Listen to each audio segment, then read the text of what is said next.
शुभ सकाळ प्रिय दर्शक बंधु आज शुभेचार को आपन को स्वागत। आशा करिछु आपण सुस्थ थिबे। आपन पई आज दिनटी अति शुभर दिन, तेणु आपण को हृदय सबुतक शुभकामना अर्पण करिछु। पहाड़ उपरे ठिया होई आकाश को चाहिले लगी जेमिति पहाड़टा अति पाखरे अछि।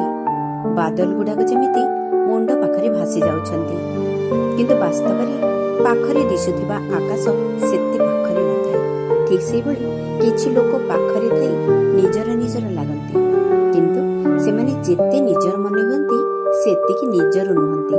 सेमानक मुहर शब्द अमृत भली हिताय सत, किंतु पेटरे भरपूर विष रखी सुविधा देखि क्षति करथांती। सेइथिपि आजिकाली मनुष्य को निकटरू चिन्हिब, कारण शकुनी मामू भी दुर्योधन पाखरे रही कौरव वंश ध्वंस कर देइथिला। तेबे आशा करिछु आजिर सुविचारटी आपनको जदि भल लागिथिबो लाइक शेयर एंड सब्सक्राइब करिवे आ एथिपई छोटिया मतामत टिए रखिवे। पुणी आसंताको एक नुआ सुविचार सह मु डॉक्टर बेबीराणी नंद रहउछि। आज दिनटी आपनको पई शुभमय हेउ, एहा ओंकार टीवी र शुभेच्छा।